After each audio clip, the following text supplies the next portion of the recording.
Hi, my name is Jason and I'm an English teacher from Toronto, Canada. And today I'm going to share with you some interesting stories of teaching and some of the lessons I've learned from these.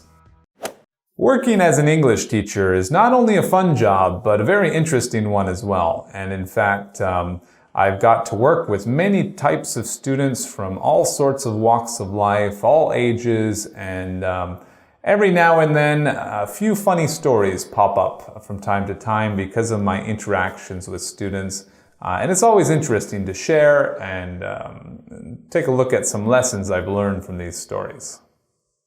So one summer, I took on a job teaching at a school for wealthier children, and it was very interesting for me because these children were quite young as 5, 6, 7 years old, and for me it was very unusual to try to teach English to an age so young, but I thought I would take on this challenge. And I had a classroom full of kids, and most of them were well behaved, except for one kid who really was very energetic and a little bit crazy. So I remember while teaching one day, he liked to interrupt the class a lot. And one time he said, "I want to go to strip club." And I looked at him and I asked him, how did you learn that? Why did you just say that? And he told me that he plays a video game called GTA 5, and he learned all of this from this video game. And I thought it's quite interesting and impressive that a kid could learn so much from a video game. Then I took a look at his book to find out some of the things he was writing, because he liked to write in his book. He didn't really like to do a lot of the English exercises, and he would just write a lot of random things in English as well. And he wrote on the book, he wrote, "Jason is a nerd."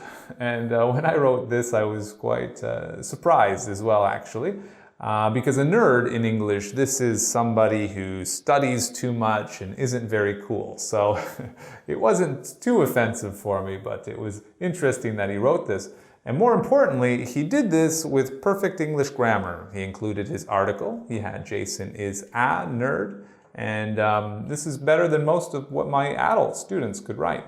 So the moral of this story is that not everyone learns English in the same way, and kids are quite incredible learners. So things like video games can be a tool, actually. Maybe the right kinds are better than others.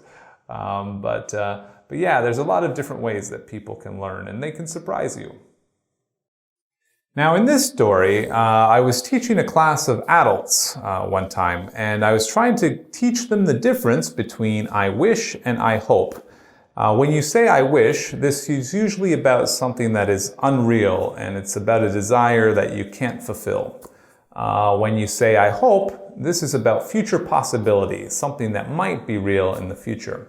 So I went around the classroom asking each student what they wished for and what they hoped for, to see if they understood the difference. So a lot of the students gave me very typical answers.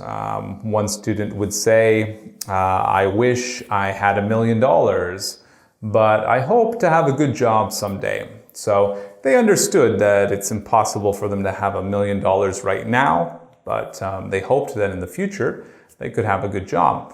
Now, one of my students, he was a very interesting guy because he was very clever, he had a good sense of humor, and he would always say funny things to try to get my reaction, but he would say them with a very straight face. And when I got to him, his name was Yevgeny, and I asked him, I said, "Yevgeny, could you tell me what you wish for and what you hope for?" And he said, "Okay, I wish to be a dog, but I hope to be a woman." And I looked at him and I asked him, I said, "What do you mean, Yevgeny? Why do you wish to be a dog and you hope to be a woman?"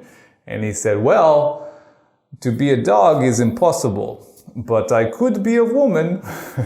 And I told him, "Yes, Yevgeny, you're right. It's very strange, but you're correct." And so it was very funny for me because it was such an unusual answer.